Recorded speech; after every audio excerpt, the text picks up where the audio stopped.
Bună seara, dragi prieteni, vă mulțumesc! Bine v-am găsit, pe mulți dintre voi bine v-am regăsit, pentru că am constatat că mulți dintre domniile voastre sunteți fideli telespectatori ai emisiunilor mele zilnice. Vreau să vă spun în primul rând că am fost surprins de invitația de a vorbi la TEDx, de a fi speaker aici. Și atunci când am primit această invitație din partea reprezentantului TEDx, am spus, bine, dar ce am făcut eu ca să merit această onoare? Păi zice, nu-i de ajuns, ai scris o carte, Meritocrația și meritocratismul, care face vâlvă mare, pe care mulți o consideră revoluționară și care ar putea însemna viitorul omenirii. Ar fi bine să-ți expui această idee revoluționară. Bine, m-am gândit, în ziua de astăzi a scrie o carte. Dragii mei, probabil că unii dintre voi aveți un automatism în gândire și cum am început să spun că am scris o carte, primul gând care m-a venit în minte a fost, frate, câți ani de pușcărie s-o fi scăzut din pedeapsă pentru cartea asta?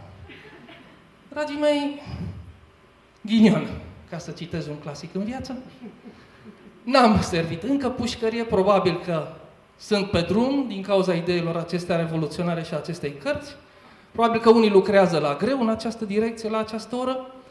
Dar vreau să vă spun că această carte, atunci când am scris-o, în urmă cu 6 ani, a fost scrisă nu ca să scap de pușcărie,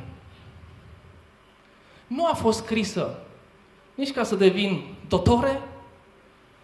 Nu mi-am dorit să fiu niciodată coleg cu ilustrul nostru prim-ministru.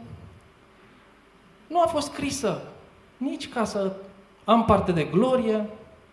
Pentru mine, gloria cea mai mare e atunci când fetița mea îmi spune, tăticul meu drag, voi cei ce mă priviți, cei ce mă citiți, nu o să-mi spuneți niciodată aceste frumoase cuvinte.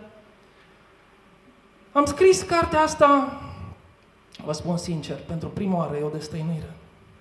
Am scris-o din disperare. Păi zice, cum?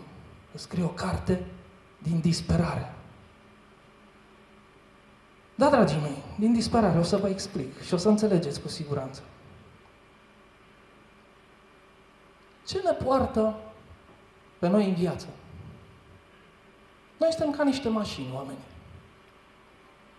Și niște mașini fiind, avem nevoie de un motor. Care este motorul vieții noastre? Probabil că nu v-ați gândit niciodată la asta.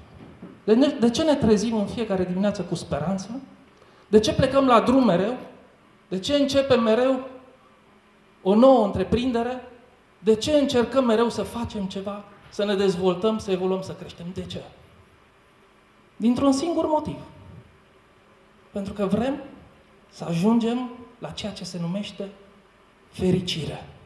Vrem să devenim fericiți. Pentru asta facem totul. Tot ceea ce facem, gândiți-vă, are ca unic scop acela de a deveni fericiți. Poate nu v-ați gândit până acum. Eu, dragii mei, m-am gândit. Întâmplarea face că am citit foarte mult. În adolescență, în copilărie, în tinerețe. Și întotdeauna am încercat să aflu secretul fericirii. Ce trebuie să fac? Cum trebuie să fac ca să devin fericit? Și la un moment dat mi-am dat seama că a fi fericit este o chestie foarte complicată și nu depinde numai de mine. Problema fericirii au tratat-o mulți filozofi.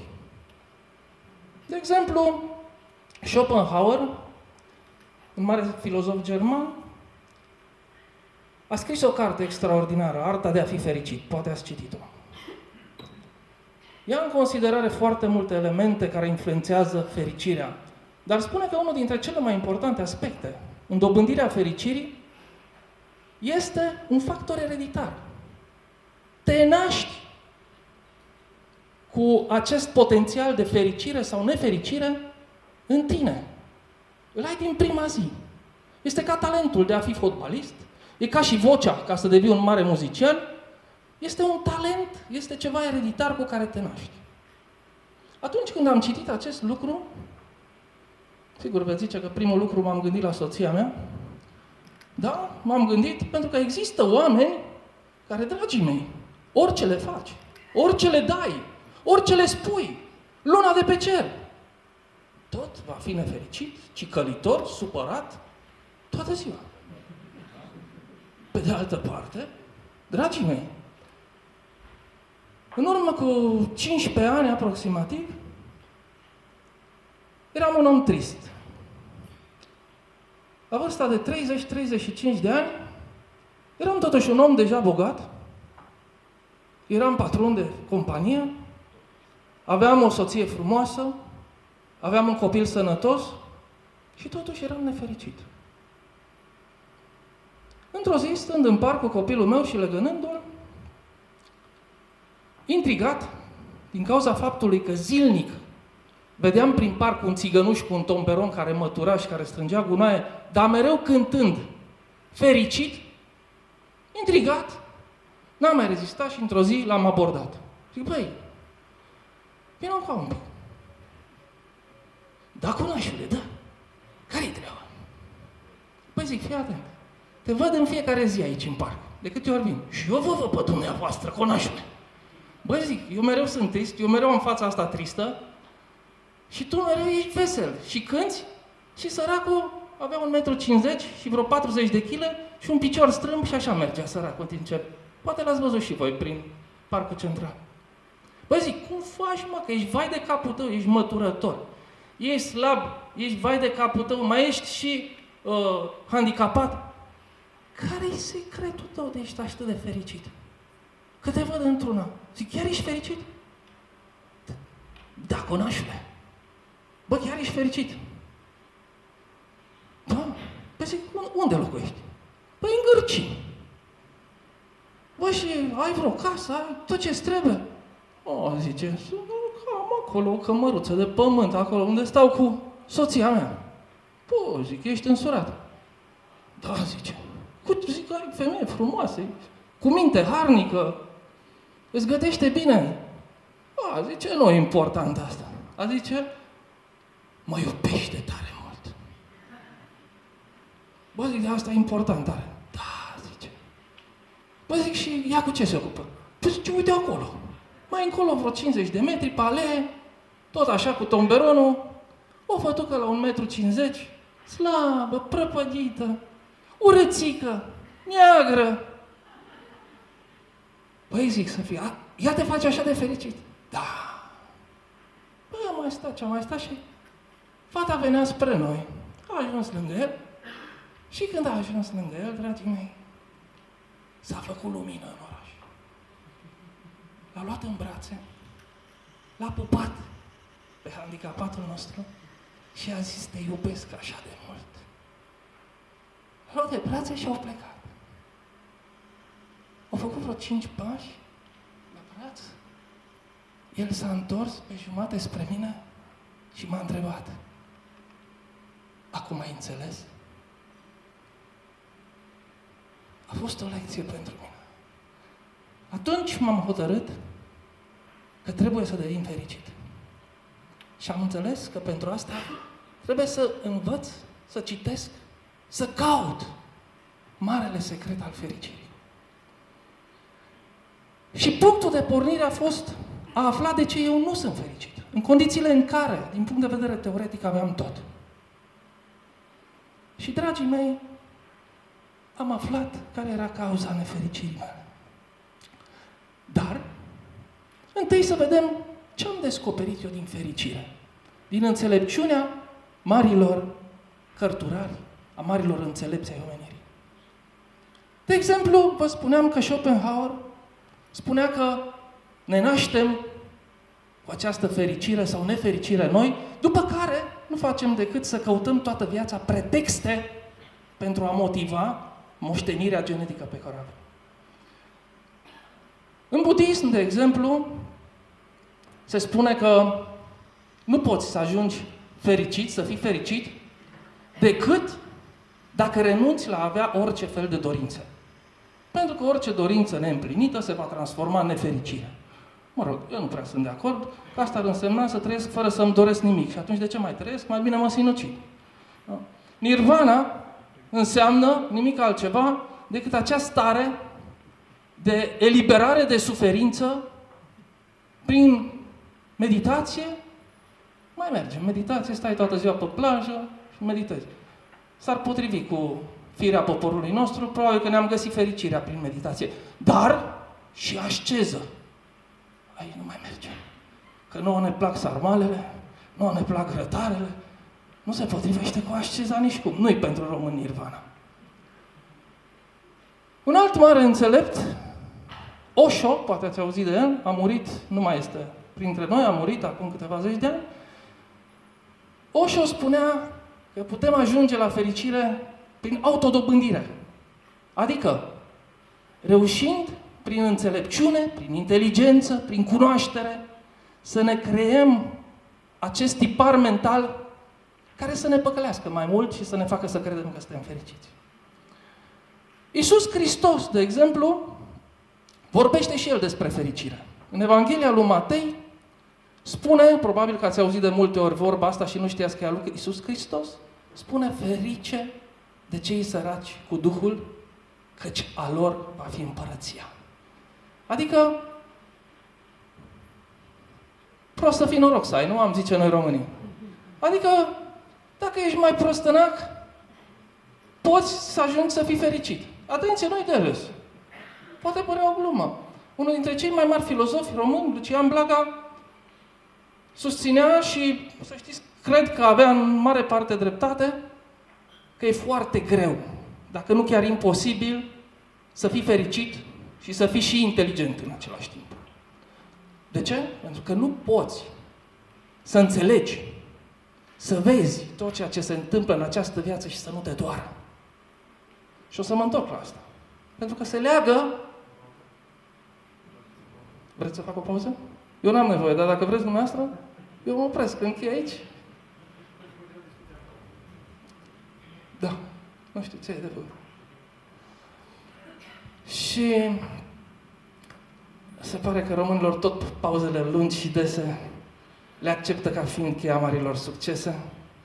Probabil că ideal ar fi fost să venim toți aici într-o pauză, la un cocktail, la un pahar și să fim fericiți, să plecăm acasă după o lungă pauză. Dar, dragii mei, eu o să continui. Când vor să-mi închidă microfonul, îi rog să-mi închidă. Nici o problemă, eu sunt obișnuit cu așa ceva. Am luat și amenzi din cauza că am vorbit. M-a amendat și CNA-ul, și Victor Ponta, și Traian Băsescu. Dacă mă amendează și domnul Buhnici, nu e decât o amendă mică în plus. Deci, dragii mei, ca să scurtez, totuși, nu vreau să-mi fac dușmani, Immanuel Kant, unul dintre cei mai mari filozofi ai lumii, spunea tot despre fericire că fericirea este un ideal. Și cred că este cel mai aproape de ceea ce gândesc și eu. Pentru fiecare dintre noi, fericirea este altceva. Ceea ce pentru mine poate să fie fericire, pentru altul poate să fie nefericire. Ceea ce pentru unul fericire înseamnă a mânca și sex, pentru mine poate să nu însemne fericire. Pentru mine însă, pentru că vă spuneam, am ajuns la disperare, de-aia am scris această carte, fericirea înseamnă liniștea sufletească. Nu puteam fi fericit văzând atâta nedreptate în jurul meu. Nu poți să fii fericit având un înalt grad de conștiință să vezi atâta suferință în jurul tău. Nu poți fi fericit într-o lume în care, în România, astăzi, 5.000 de copii mor anual pentru că nu sunt bani de tratat leucemia, în schimb avem bani pentru avioane F-16 care o să ruginească undeva, sau în cazul că începe un război, nici nu se vor ridica de la sol. Nu poți fi fericit într-o lume în care un om de mare valoare intelectuală este obligat să-și părăsească țara, să plece de lângă copiii lui, de lângă părinții lui, să muncească în altă parte pentru că în România moare de foame. Nu poți fi fericit văzând atâta nedreptate? Nu poți fi fericit văzând că în Parlamentul acestei țări sunt cei mai mari infractori, cei mai mari netrebnici ai țării și ei ne conduc și fac legea ca să slujească intereselor răului și nu interesele oamenilor buni. Trăim într-o țară în care infractorii sunt protejați prin lege, în care infractorii beneficiază de imunitate, iar ăștialalți, 20 de milioane, cunosc un caz. O cunoștință, nici nu știu cum îl cheamă pe individ, are un băiat de 21 de ani. A luat un credit de la o bancă cu niște acte false. Altfel nu putea. Știți ce sumă a luat? 2000 de lei. Ei bine, l-au prins cu falsul. Dragii mei, părinții imediat ce au văzut că ce s-a întâmplat, cum au aflat, părinții imediat s-au dus și au plătit creditul, 2000 de lei. Degeaba. Copilul lor a fost condamnat la 4 ani de pușcărie. Și execută, este la cod de acum. Iar Adrian Năstase, pentru milioane sau sute de milioane, a făcut 9 luni de pușcărie. Chioariu, ministrul Justiției, șeful relației sau șeful ăsta a Comisiei Parlamentare pentru Justiție, pentru 3 milioane, a primit 3 ani cu suspendare. Iar un copil de 21 de ani primește 4 ani.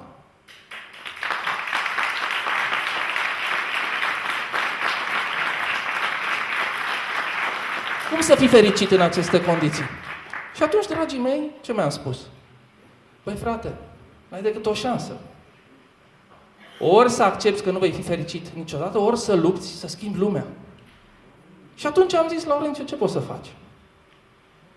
Imaginează un sistem, imaginează o lume în care tu te-ai putea simți bine, fericit, în care ar putea exista dreptate socială, în care țara nu va mai fi condusă de incompetenți, nu va mai fi condusă de hoți și de trădători de țară, ci va fi condusă ca o companie, ca orice în societatea normală, de oameni competenți, care să-și fi dovedit valoarea managerială prin test, prin concurs.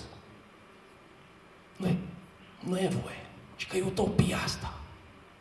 Cum adică primul ministru să-și câștige funcția prin concurs și nu prin relații de tip mafiot? Nu se poate așa ceva, e utopie. Cum să dea concurs? Cum să dovedească el că e manager bun? Când eu l-am întrebat într-o emisiune, dom'le, dar ce vă recomandă ca să fiți prim-ministru? Ați condus vreodată ceva?